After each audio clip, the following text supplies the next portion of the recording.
This video presents a system to extract temporally smooth meshes suitable for long-range camera trajectories in a large-scale scene represented by an occupancy function. It can be used for tasks like computer animation or generating synthetic data for computer vision. Previous methods yield geometry that pops to a new resolution when the camera gets closer. A recent method called BinocMesher reduces many of these effects by using an adaptive spatial tree structure. However, even BinocMesher suffers from popping. See what happens in a moment. There's a pop when the geometry changes resolution. Here's the same scene rendered using our method.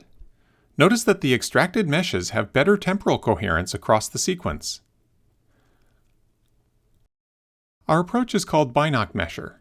Instead of constructing a global octree or multiple octrees in 3D space, we partition 4D spacetime using a new tree structure called a binary-octree. From this tree structure, we can extract 4D meshes composed of polyhedra, each of which straddles a window of time. Slicing these polyhedra at progressing timestamps produces a slowly evolving mesh called a geomorph. We measure frame-to-frame coherence by the SSIM similarity score. This score is visualized in the heat map shown, and brighter is worse. We plot the average score for each frame. Valleys in the plot correspond to pops in the scene. BinocMesher 24 updates the mesh every 24 frames, resulting in periodic valleys. While a larger subsequence length in BinocMesher 96 reduces the frequency of popping, it increases the severity of each occurrence. Our method has less frequent and much smaller valleys than previous approaches.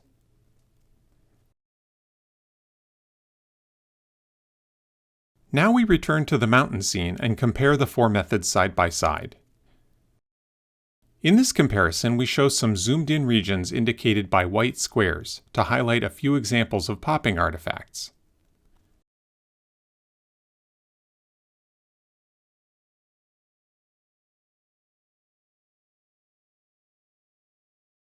Now we return to the Arctic scene, also comparing the four methods. The baseline spherical measure approach, boxed in yellow, exhibits popping throughout the scene. The two BinocMesher videos, boxed in blue, have much less popping, but some is still apparent, especially in the zoomed boxes.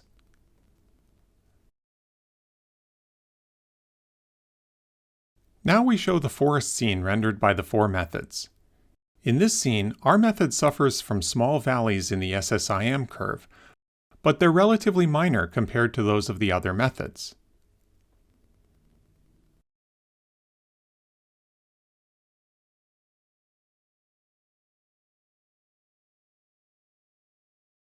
Next, we compare the four methods in the cave scene. Insufficient sampling in the dark regions produces considerable visual noise. This causes lower SSIM scores for all four methods in parts of this scene. While the advantage of our method over the baselines is not as obvious as in the previous scenes, it remains apparent in the SSIM plot. In this beach scene, the ocean waves are added as animated displacement and texture over the static water surface.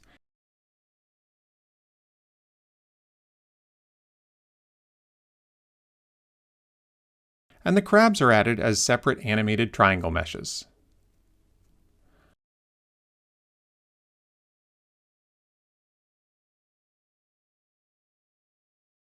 Our city scene shows an urban environment in which the sun and atmosphere are animated as we transition from day to night.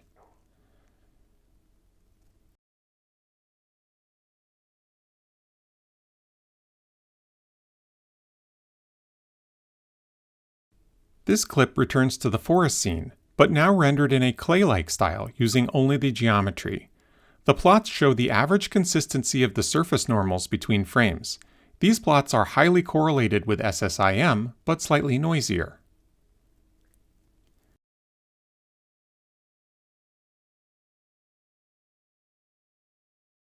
Finally, we show an extension of our algorithm that ameliorates the minor popping artifacts revealed as small valleys in our previous examples. The extension extrudes faces in the polyhedra that are perpendicular to the time axis to avoid temporal discontinuities.